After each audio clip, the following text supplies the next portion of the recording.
Namo tassa bhagavato arahato sama sambuddhassa. Namo tassa bhagavato arahato sama sambuddhassa. Namo tassa bhagavato arahato sama sambuddhassa. Ketupama arahanto dayaka kasakupama Picupamang teyatamang ito nipatate phalang.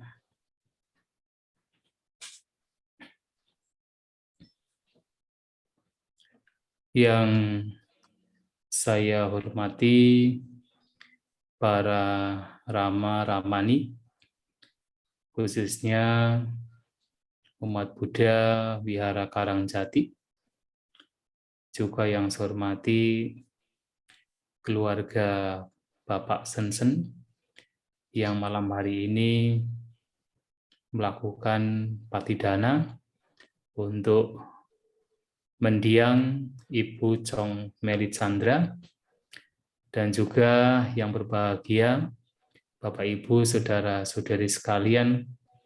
Selamat malam semuanya, terpujilah Sang Buddha, Namo Buddhaya. Ya, pada malam hari ini sesuai dengan apa yang telah dijadwalkan Bapak Ibu saudara-saudari sekalian, umat Buddha Karangjati melakukan puja bakti untuk mengagungkan Sang Buddha, Dhamma, dan Sangha, yang sekaligus juga melakukan acara patidana, terutama adalah untuk mendiang Ibu Chong Meli Chandra, kakak kandung dari Bapak Sensen, yang telah meninggal dunia 1 tahun yang lalu. Tentu apa yang kita lakukan pada malam hari ini merupakan kebajikan yang tidak sedikit, merupakan kebajikan yang besar, yang mana sangat patut untuk kita limpahkan, terutama kepada mendiang. Bapak Ibu saudara-saudari sekalian, kalau kita berbicara tentang patidana, kita kembali diingatkan sebuah tugas yang harus kita lakukan sebagai manusia. Tugas kepada kerabat, apakah kepada orang tua, kepada anak, kepada saudara, ketika mereka masih hidup, dan juga ketika mereka telah tiada, telah meninggalkan kita. Tugas kita ketika kerabat kita masih hidup adalah menyokong mereka, membantu mereka, baik dalam yaitu hal berkaitan dengan material dan juga bahkan dalam pekerjaan. Nah, itu yang harus kita lakukan ketika kita masih hidup dan kerabat kita juga masih hidup.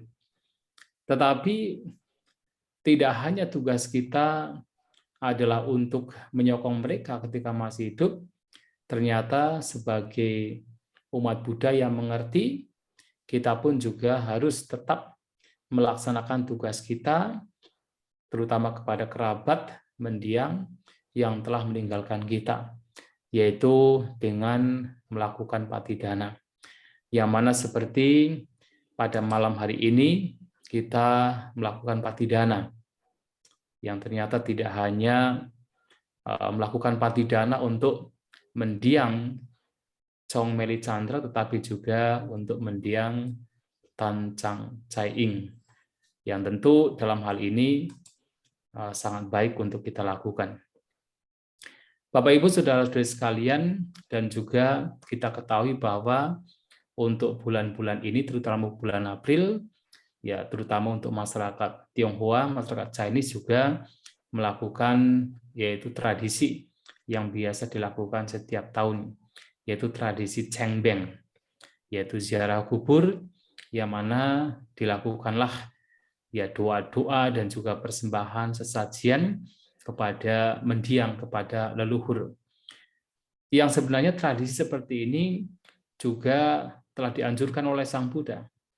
Bahkan suatu kali ketika seorang Brahmana bernama Januswani datang kepada Sang Buddha dan ia bertanya kepada Sang Buddha, kami para Brahmana ini selalu melakukan sada. Sada itu dalam bahasa Bali. Yang dalam bahasa Sanskerta itu adalah sraddha. Apakah yang kami lakukan ini memberikan manfaat dan betul-betul bisa dinikmati oleh para leluhur? Sang Buddha mengatakan bahwa mereka yang terlahir di alam seperti alam binatang, alam neraka, alam dewa, alam Brahma, alam manusia, tidak bisa menikmati yang para Brahmana ini lakukan, yaitu sraddha. Tetapi ternyata leluhur mendiang bisa menikmatinya. Nah, sekarang pertanyaannya adalah sebenarnya yang dimaksud dengan sraddha ini apa? Yang dimaksud dengan sadha ini apa? Nah, dalam tradisi Brahmanisme, ternyata sadha atau sraddha ini adalah memberikan sesajian. Memberikan sesajian kepada leluhur. Jadi, memberikan sesajian yang memang tujuannya ditujukan untuk leluhur. Dan ternyata Sang Buddha menyampaikan bahwa dengan cara ini mereka bisa menikmati.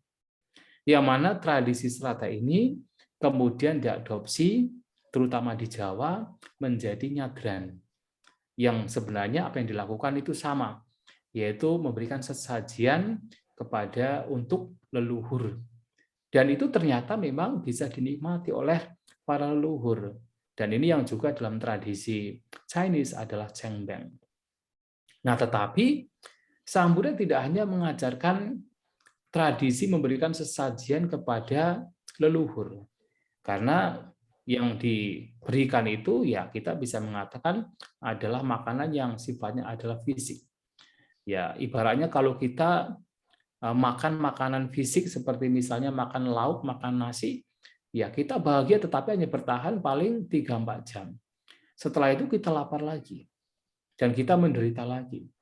Nah, demikian pula kalau kita hanya memberikan sesajian ya berupa makanan itu hanya sekedar makanan fisik. Barangkali mereka menikmati tetapi sifatnya hanya sementara dan mereka akan lapar lagi.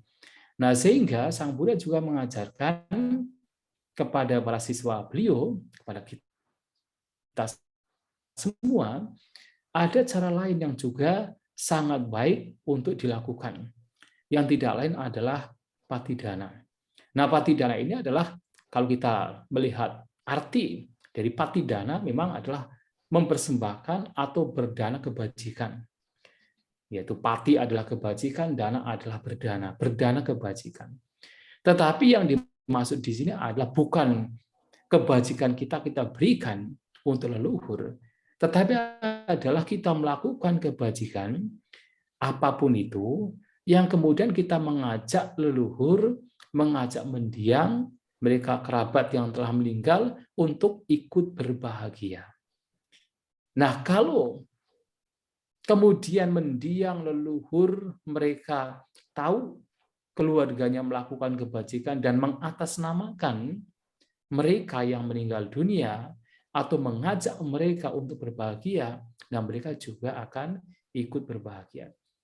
Nah, dengan batin yang bahagia terhadap kebajikan dari kerabat, artinya batin yang bahagia terhadap hal-hal yang baik, nilai-nilai luhur yang dilakukan oleh kerabat, ini yang menjadi makanan batin bagi leluhur. Dan ini yang nantinya akan membawa leluhur untuk bisa terbebaskan dari penderitaan karena seandainya terlahir di alam menderita. Nah, ini adalah patidana.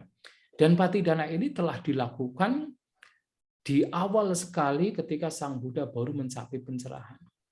Jadi seperti yang kita ketahui, setelah Sang Buddha mencapai pencerahan, beliau kemudian membabarkan dhamma kepada Pancawagya, 5 biku. Kemudian selang beberapa hari, beliau Sang Buddha juga membabarkan dhamma kepada Yasa, teman-teman Yasa, yang akhirnya murid Sang Buddha menjadi 60 siswa. Nah, ketika memiliki 60 siswa yang kesemuanya arahanta, nah Sang Buddha menyampaikan kepada mereka untuk mengembara, untuk memberikan kebahagiaan kepada banyak makhluk, banyak manusia. Sang Buddha sendiri pergi ke tempat lain dan bertemu dengan 3 bersaudara, Kassapa. 3 Kassapa bersaudara. Yang mereka adalah pertapa-pertapa yang memiliki 1000 murid. Nah, setelah mendengarkan dhamma dari Sang Buddha, 3 Kassapa bersaudara dengan 1000 muridnya menjadi biku dan mereka mencapai kesucian arahanta. Nah, disitulah kemudian Sang Buddha bersama dengan 3 Kassapa bersaudara dan para siswanya bertemu dengan Raja Bimbisara. Ketika bertemu, Raja Bimbisara ini bingung, sebenarnya yang menjadi guru ini siapa? Apakah Sang Buddha adalah guru dari 3 Kassapa bersaudara, atau 3 Kassapa bersaudara itu guru dari Sang Buddha? Karena Raja Bimbisara ini punya keyakinan terhadap keduanya. Bahkan 3 Kassapa bersaudara sesungguhnya adalah guru-guru spiritual bagi Raja Bimbisara. Maka dia bingung. Nah, tetapi kemudian para siswa Sang Buddha di depan Raja Bimbisara menyatakan bahwa kami adalah siswa dari Sang Buddha. Nah, disitulah kemudian Sang Buddha membabarkan dhamma kepada Raja Bimbisara yang sudah memiliki keyakinan penuh dan akhirnya mencapai kesucian Sotapanna. Keesokan harinya, Raja Bimbisara kemudian mengundang Sang Buddha dan para siswanya untuk bersantap siang. Nah, tanpa diketahui oleh Raja Bimbisara, ternyata ketika dia sedang mempersembahkan makanan, jubah yang dibutuhkan oleh Sang Buddha dan para siswanya, ada makhluk-makhluk peta dalam kehidupan yang sudah lampau sekali yang sedang menunggu pelimpahan jasa. Nah, pada waktu itu Raja Bimbisara tidak tahu. Malahan ketika mempersembahkan makanan yang dia pikirkan adalah di mana tempat yang sesuai Sang Buddha dan siswanya bisa tinggal. Sehingga tidak berpikir bahwa apa yang dia lakukan itu hendaknya juga dilimpahkan untuk para mendiang, untuk leluhur. Nah, karena hal itulah kemudian di malam hari, makhluk-makhluk peta ini, para leluhur di kehidupan yang lampau ini, mereka kemudian mengganggu Raja Bimbisara dengan suara-suara yang mengerikan, dengan katakan hal-hal yang membuat Raja Bimbisara sendiri ketakutan. Nah, kemudian di keesokan harinya, ia bertemu lagi dengan Sang Buddha dan menceritakan apa yang terjadi di malam hari.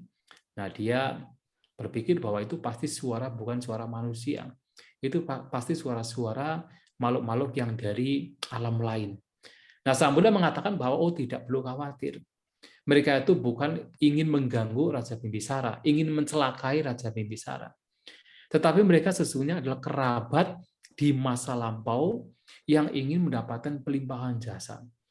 Nah, disitulah kemudian Sang Buddha menceritakan tentang peristiwa di masa lampau, di mana pada kalpa yang sudah lama sekali ada muncul di dunia ini adalah seorang Buddha bernama Buddha Pusa.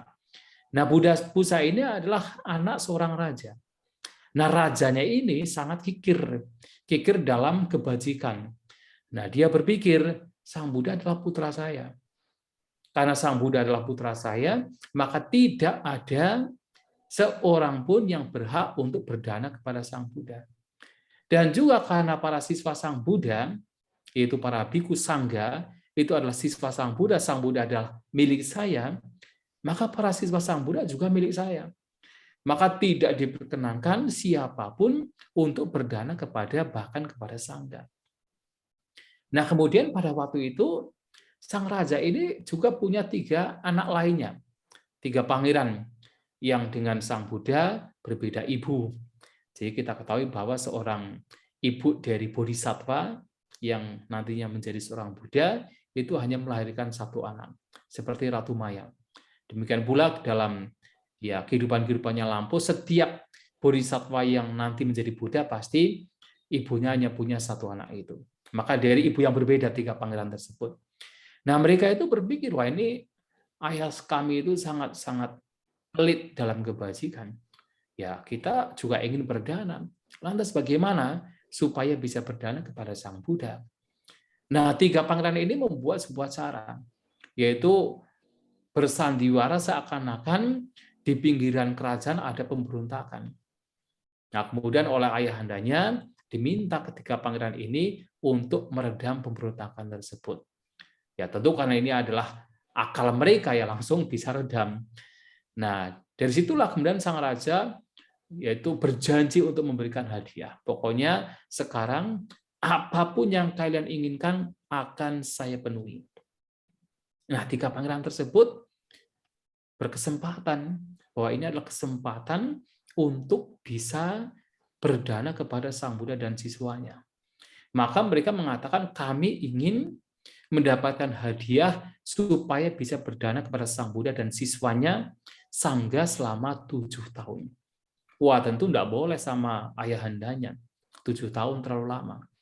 Mereka bernegosiasi, akhirnya menjadi 6 tahun, tidak boleh 5 tahun, tidak boleh 4 tahun, tidak boleh. Akhirnya hanya diperbolehkan selama 3 bulan. Nah, selama 3 bulan inilah kemudian tiga pangeran ini membentuk sebuah, katakan, acara besar untuk bisa menyokong Sang Buddha dan juga tentu sangga siswanya. Nah, dalam acara yang begitu besar ini, acara sanggadana, berdana kepada sangga selama 3 bulan ini, ya tentu dibantu oleh banyak orang. Yang salah satunya adalah seorang, yaitu kalau zaman sekarang kalau ada upacara besar, ada acara besar, itu ada ketua panitianya. Jadi ada satu ketua panitia yang mengatur semuanya. Kemudian juga ada bendahara kerajaan, suami istri bendahara kerajaan. Karena apa? Membutuhkan biaya yang besar, maka dibutuhkan sampai bendahara kerajaan. Nah, mereka bersama-sama dengan orang-orang lain yang sudah dikoordinir dengan baik, yaitu melakukan acara besar sanggadana selama 3 bulan. Nah, tetapi dalam acara yang demikian juga ada orang-orang yang mereka datang menyusup ke dalam acara bukan untuk membantu, tetapi justru untuk mencuri makanan yang nanti dipersembahkan untuk Sang Buddha dan Sangga. Mereka curi, mereka makan sendiri. Bahkan dana sala atau tempat di mana Sang Buddha dan para siswa beliau sedang makan, maksudnya untuk makan, ya itu dibakar sama mereka.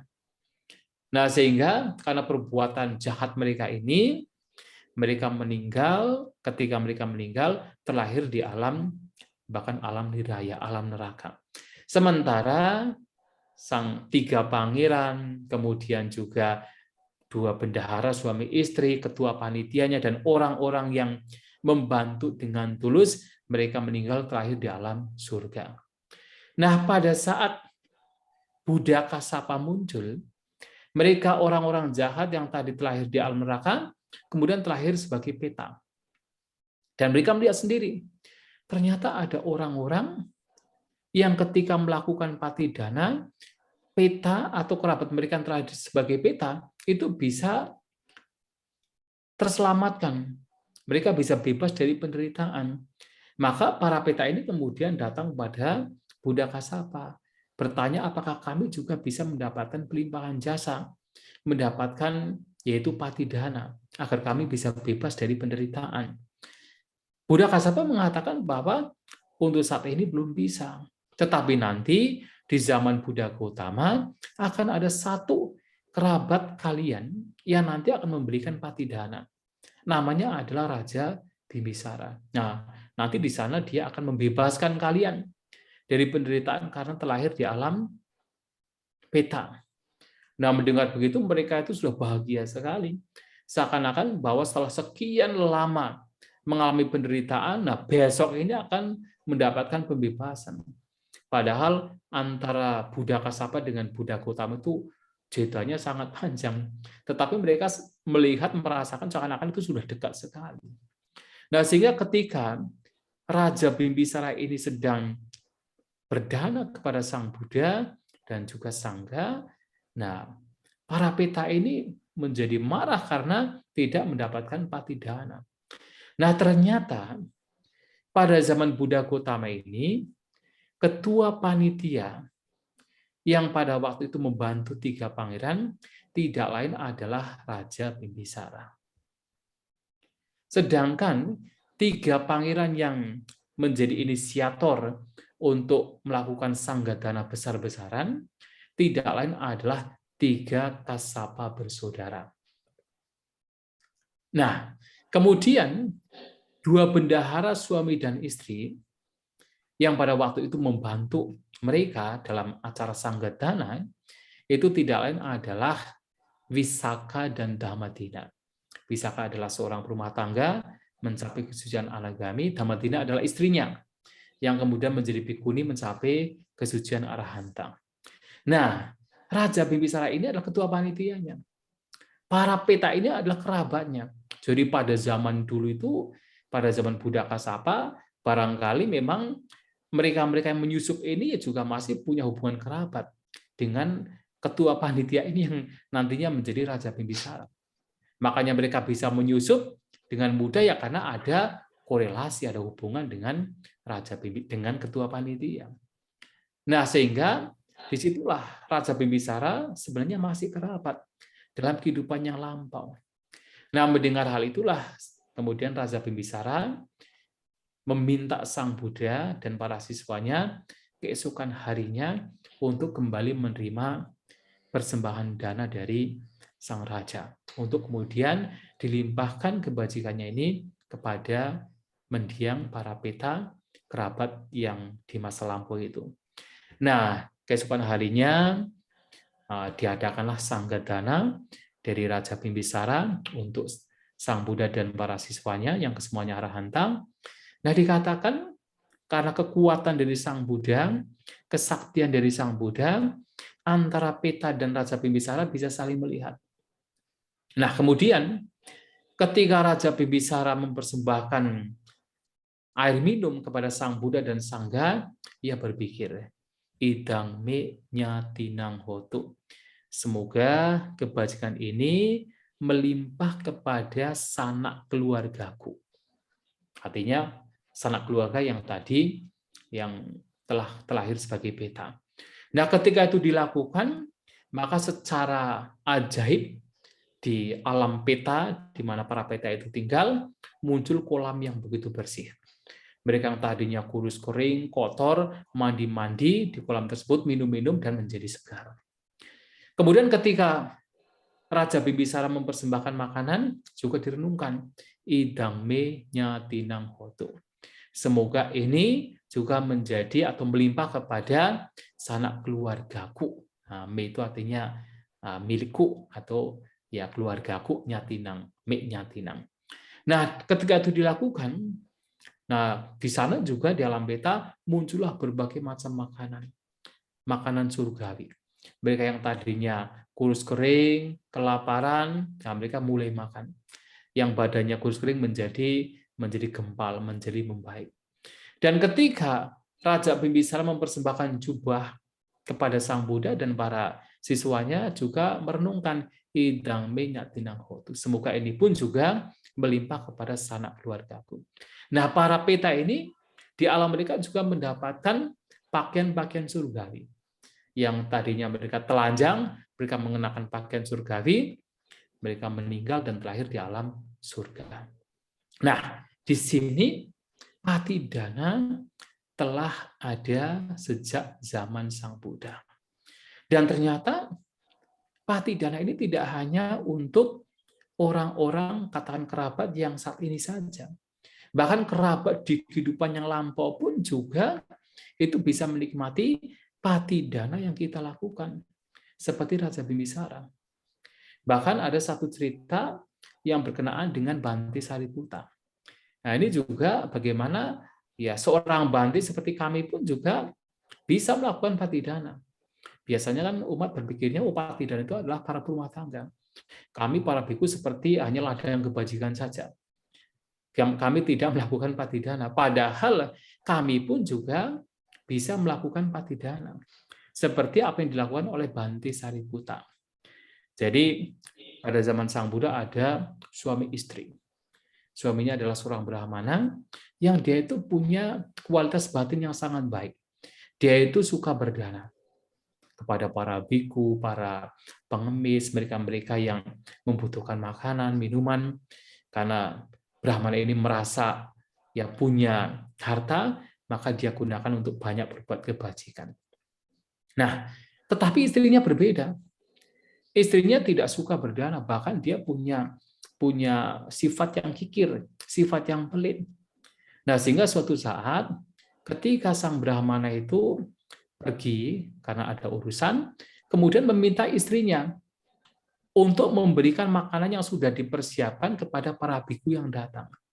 Jangan dipotong, pokoknya diberikan semuanya. Nah, ketika para biku itu datang, ternyata makanan tidak dikasihkan.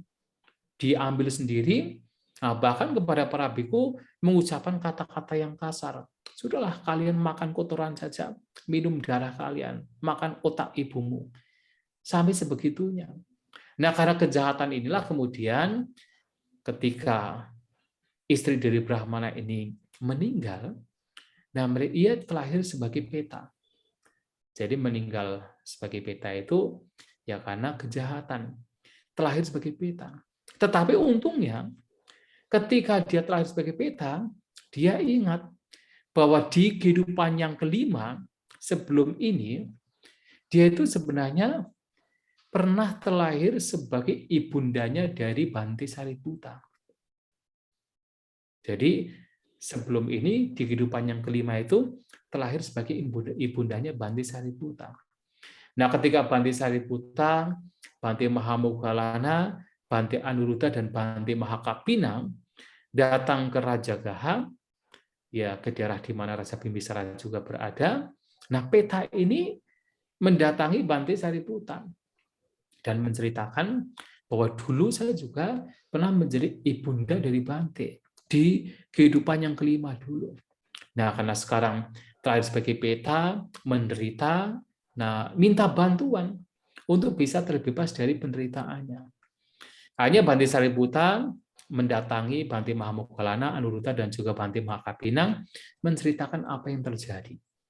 Nah, mereka kemudian pergi ke kerajaan untuk berpindah patah. Nah, pada waktu itu bertemu dengan Raja Bimbisara. Nah, Raja Bimbisara ini ya sebagai orang yang cerdas, apalagi seseorang yang telah mencapai kesucian Sotapanna, dia kemudian berpikir kok ini Kadingaren, Banti Sariputa dan para Banti lainnya datang ke kerajaan untuk berpindah patah, pasti ada sesuatu tidak biasanya. Karena biasanya kan para biku ya sudahlah, pokoknya ya berpindah patah di masyarakat pemukiman biasa, mendapatkan makanan di sana. Ini datang ke kerajaan, pasti ada sesuatu yang penting.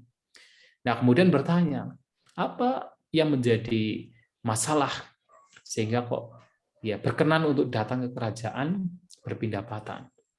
Nah, Banti Mahamoggallana kemudian menceritakan apa yang terjadi berkenaan dengan Banti Sariputa.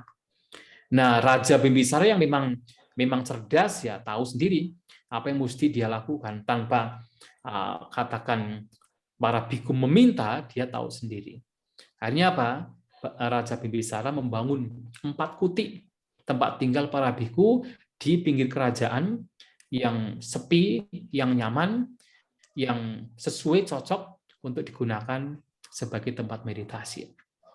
Nah, kemudian setelah selesai kuti-kuti tersebut, nah, Raja Bimbisara mengundang Banti Sariputa dan para biku lainnya untuk bersantap siang. Dan juga di sana ada persembahan jubah dan terutama juga ada persembahan 4 kuti. Yang kesemuanya persembahan makan, jubah dan 4 kuti itu ditujukan atas nama Banti Sariputa. Nah, sementara Banti Sariputa ini juga ketika mendapatkan persembahan dari Raja Bimbisara, nah beliau pun juga mempersembahkan semuanya ini untuk sangga, satu disa sangga, sangga dari 4 arah. Jadi kuti-kutinya pun dipersembahkan untuk yaitu sangga, bukan untuk dirinya sendiri. Yang kemudian dilimpahkan untuk peti makhluk peta yang tadi meminta bantuan dari Banti Sariputa yang merupakan ibundanya di 5 kehidupan yang lampau, di kehidupan yang kelima sebelum ini. Nah, sehingga dengan apa yang dilakukan oleh Banti Sariputa, tentu atas bantuan dari Raja Bimbisara, Nah, Peti tersebut, makhluk peta perempuan tersebut, berbahagia dan terlahir di alam, yaitu alam surga. Nah, artinya bahwa yang patut untuk kita limpahkan sebenarnya tidak hanya mendiang saat ini. Tentu untuk mendiang saat ini juga sangat baik. Dan kalaupun seandainya yang mendiang kerabat kita yang saat ini ternyata sudah terlahir di alam surga, alam Brahma, yang tentu tidak mendapatkan pelimpahan jasa. Tetapi mendiang di kehidupan-kehidupan yang lampau, itu akan juga menikmati pelimpahan jasa kita. Maka tidak perlu khawatir, nanti kalau saya melakukan pelimpahan jasa, apakah pasti diterima. Walaupun seandainya kerabat kita sudah tidak menerima, karena harapan kita tentunya para mendiang yang kita saat ini melakukan pelimpahan jasa, juga sudah terlahir di alam surga. Syukur-syukur terlahir di alam Brahma. Syukur-syukur kalau misalnya terlahir di alam manusia juga terlahir di tengah-tengah masyarakat yang memang masih mengenal Dhamma. Nah, itu harapan kita. Nah, sehingga kalau mereka sudah terlahir di alam yang baik, yang bahagia, ternyata kerabat-kerabat yang lampau pun juga masih bisa mendapatkan patidana kita. Maka Sang Buddha menyampaikan bahwa patidana yang kita lakukan tidak akan sia-sia. Apalagi patidana itu sendiri adalah kebajikan untuk kita sendiri. Karena kita melakukan kebajikan. Ya, tidak hanya sekedar kita itu meminta orang berbahagia, peta berbahagia, tanpa kita melakukan apa-apa. Tapi kita mengawali dengan kebajikan. Kebajikan itu sendiri itu merupakan kebajikan yang kita telah melakukan dan hal yang bermanfaat. Nah, sehingga patidana ini pasti akan memberikan manfaat. Nah, tetapi Bapak Ibu Saudara-saudari sekalian, yang juga patut untuk kita katakan perhatikan dalam patidana ini, memang idealnya patidana ini akan menjadi katakan punya manfaat yang besar, punya manfaat yang maksimal kalau 3 hal itu ada. Itu diibaratkan seperti tumbuhan akan memberikan buah yang lebat kalau 3 hal dipenuhi. Ada ladang, ladangnya tidak gersang, tapi ladangnya subur. Kedua, ada petani, petaninya tidak bermalas-malasan, tapi petaninya cerdas, petaninya tekun. Dan yang ketiga adalah ada bibit. Nah, bibitnya bukan bibit busuk, bibitnya juga bibit yang berguna, bukan yang tidak berguna. Kalau 3 ini terpenuhi, maka tumbuhan itu akan memberikan buah yang baik. Tapi kalau salah satu dari 3 ini kok tidak terpenuhi, ya kurang maksimal. Misalnya apa? Ladangnya subur, petaninya cerdas, tidak bermalas-malasan, tapi bibitnya busuk. Ya tidak memberikan hasil yang baik. Atau petaninya cerdas, bibitnya baik, tapi ladangnya gersang. Juga tidak memberikan hasil maksimal. Atau tanahnya subur, bibitnya juga baik, tetapi kalau kemudian petaninya bermalas-malasan, tidak punya keterampilan, ya juga sami mawon. Hasilnya juga tidak akan menjadi maksimal. Maka ketiganya harus ada. Nah, dalam hal ini juga dikatakan oleh yaitu Bhante Mahamoggalana dalam Petawatu, bahwasanya dalam patidana juga ketiga syarat juga harus dipenuhi agar menjadi maksimal. Yang pertama adalah yang disebut tadi, saya kutip di awal, yaitu ketu pama arahanto. Bahwa ladang ini merupakan simbol dari arahat. Jadi arahanta, orang yang telah mencapai pembebasan, kesucian tertinggi itu diibaratkan seperti ladang, keta, upama. Kemudian, dayaka kasakupama, sedangkan si pemberi itu diumpamakan seperti petani. Jadi si pemberi adalah petaninya.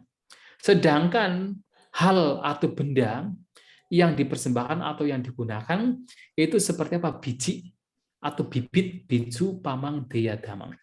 Nah, kalau ketiganya ada, maka Eto nibatati palang. Disinilah buah yang besar akan muncul. Maka memang idealnya yang menjadi ladang kebajikan adalah yang telah mencapai kesucian arahanta. Tetapi setidaknya kalaupun tidak arahanta adalah orang-orang yang berakhlak, orang-orang yang berbudi.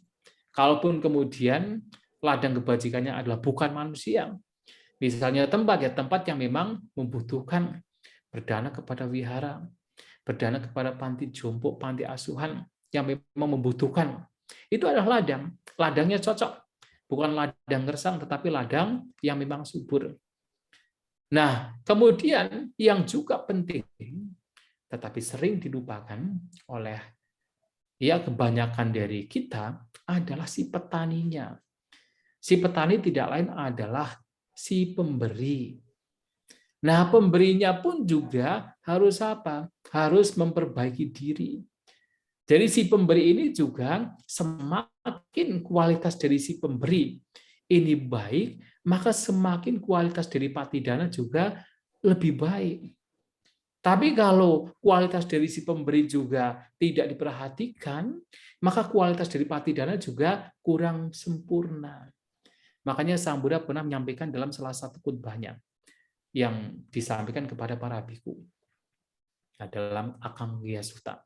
Beliau mengatakan, kalau seorang biku ingin supaya leluhur mendiang ketika mengingat kebajikan dari biku tersebut, mendapatkan manfaat yang besar, buah yang besar, maka biku tersebut harus mempraktikkan sila, mempraktikkan samatha, meditasi, dan juga mengembangkan kebijaksanaan vipassana.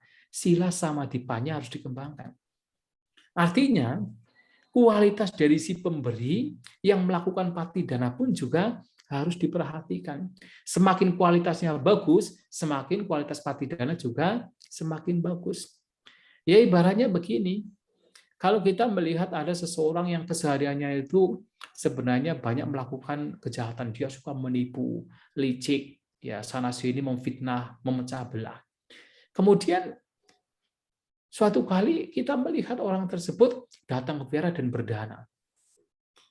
Nah, biasanya walaupun misalnya melihat orang demikian melakukan kebajikan, tapi karena kesehariannya dia tidak mengendalikan dirinya, tidak mengendalikan perbuatannya, ya kadang-kadang pikiran buruk masih muncul. Wah, itu paling-paling berdana karena hasil menipu. Jadi bukannya dipuji, malahan bisa memunculkan pikiran buruk. Nah, tetapi berbeda kalau kita melihat ada seseorang yang kesehariannya itu baik, dia memperhatikan sila dengan baik, ucapannya juga selalu ucapan yang menyenangkan, ucapan yang halus, yang dilandasi cinta kasih, setiap perbuatannya juga memancarkan perbuatan yang memang baik, bermanfaat. Melihat ada orang baik, kemudian suatu kali dia melakukan kebajikan, pergi ke wihara dan berdana. Semakin karena kita mengingat apa yang dia lakukan dalam kesehariannya, semakin kita pun juga merasa ikut berbahagia, merasa ikut senang. Oh ya, memang orang itu luar biasa. Memang dia itu orang yang baik. Kita ikut bahagia. Nah, seperti ini juga makhluk-makhluk peta juga atau kerabat-kerabat kita juga demikian. Ya, kalau misalnya melihat yaitu kita sebagai yang masih hidup, memperhatikan sila dengan baik, suka bermeditasi. Kemudian kita juga melakukan patidana, mengatasnamakan kerabat yang telah meninggal dunia. Dan kalau seandainya mereka itu memang terlahir di alam peta, mereka akan sangat terbantu, merasa sangat bahagia. Tetapi belum tentu kalau kemudian kita tidak memperbaiki diri, kita melakukan patidana, ya barangkali mereka berbahagia tetapi tidak semaksimal ketika si pemberi atau kerabat yang masih hidup juga yaitu memperbaiki dirinya. Makanya baik kalau patidana kemudian juga bertekad seperti tadi kan meminta sila itu kan tekad untuk memperbaiki sila. Kemudian juga bermeditasi itu semua adalah kebaikan. Mengawali dengan kebaikan-kebaikan sehingga ketika betul-betul melakukan patidana untuk mendiang kerabat, ya mendiang juga betul-betul ikut berbahagia bahwa kerabatnya memang orang-orang yang baik, mempraktikkan sila dengan baik, bermeditasi, kemudian melakukan kebajikan, mengatasnamakan mendiang mereka, nah, mereka akan lebih bahagia. Maka di sini si pemberi juga harus memperbaiki kualitas dirinya. Tidak hanya yang menjadi ladang kebajikan, si pemberi, si petaninya juga harus terampil, harus cerdas, tidak bermalas-malasan. Artinya si pemberi juga harus memperbaiki dirinya. Nah, kemudian adalah bijuk pamang dia damang. Artinya yang menjadi ladang kebajikan, bibitnya itu juga bibit yang sesuai, bibit yang bermanfaat. Ya, misalnya gampangnya begini, misalnya ya berdana kepada para biku makanan.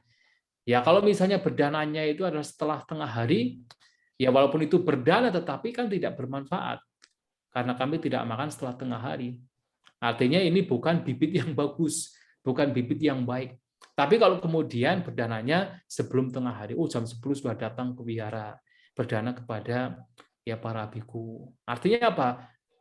Apa yang dipersembahkan memang adalah bibit yang baik, bibit yang bermanfaat. Nah, seperti itu sebagai salah satu contohnya. Nah, oleh sebab itu, ya tiga-tiganya memang penting. Jadi, seperti petani yang menanam bibit di ladang yang subur. Demikian pula, ya sebagai pemberi juga harus memperbaiki kualitas dirinya, kemudian juga mencari ladang yang memang sesuai, dan juga yang dipersembahkan atau perbuatan yang dilakukan memang perbuatan yang bermanfaat. Itu seperti bibit yang memang baik, bibit yang tidak busuk, bibit yang nanti memberikan ya kata bibit unggul yang nanti memang memberikan manfaat atau buah yang baik, bermanfaat, dan itu penting untuk kita miliki. Ya itulah Bapak Ibu Saudara-saudari sekalian, pada kesempatan malam hari ini acara Patidana, semoga apa yang disampaikan memberikan pemahaman bagi kita semua. Semoga apa yang menjadi harapan kita semua pada malam hari ini menjadi sebuah kenyataan di mana dimanapun mendiang berada, baik yaitu mendiang Chong Meli Chandra ataupun Tan Chai Ing, mendapatkan kebahagiaan dimanapun mereka berada. Semoga kita semua berbahagia.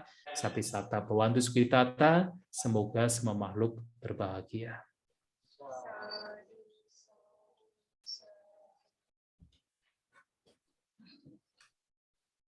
Anumodana kepada Yang Mulia Bhikkhu Santasito atas dhamma desana yang telah disampaikan.